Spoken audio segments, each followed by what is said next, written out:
Ang Puerto Princesa ay isang highly urbanized city na matatagpuan sa rehiyon ng Mimaropa. Ayon sa datos ng 2020 for Census of Population and Housing, ang populasyon ng lungsod ay nasa 316,384.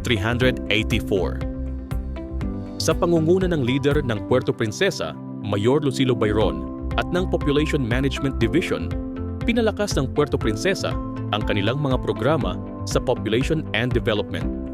Ang Population Management Division ay pinamumunuan ni Analiza Herrera, Population Program Officer 4. Ang kanyang opisina ay mayroong 9 na permanent staff. Sa kasalukuyan, mayroon sirang 159 na Barangay Service Point Officers. Nakatuwang sa pagpapatupad ng mga PopDev programs.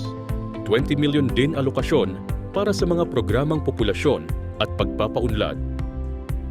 At iba't ibang programa po ang ginagawa ng aming punong lungsod na si Honorable Mayor Lucilo Bayron, na marami po siyang programa na tinatawag po namin caring programs o mapagkalingang mga programa para sa mamamayan ng lungsod ng Puerto Princesa. At lahat ng ito po ay ang pinakabasihan ng aming mga aksyon ay hindi lamang yung mga prevailing issues. Sinusuportahan po ito ng mga datos at ito po yung may pagmamalaki ng Puerto Princesa. Sa lungsod ng Puerto Princesa, masigla ang programa. Isa rito ang Responsible Parenthood and Family Planning Program, kung saan ang programa, kasama ang pagdami ng mga gumagamit ng family planning methods, ay nakatulong.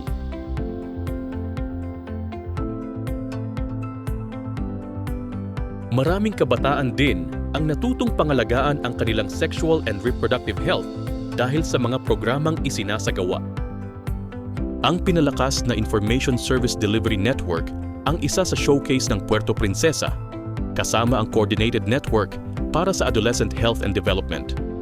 Ang resulta ng isang masigla at malakas na programa ay makikita sa pagbaba ng kaso ng maagang pagbubuntis sa lungsod.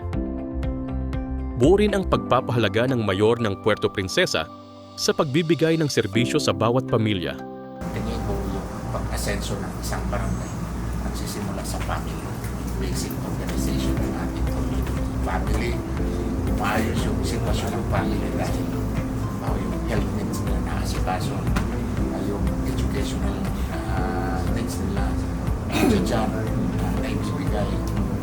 So, yung mga emergencies na asikaso, magkakaroon sila ng better chance na mapabuti yung sitwasyon ng pamilya.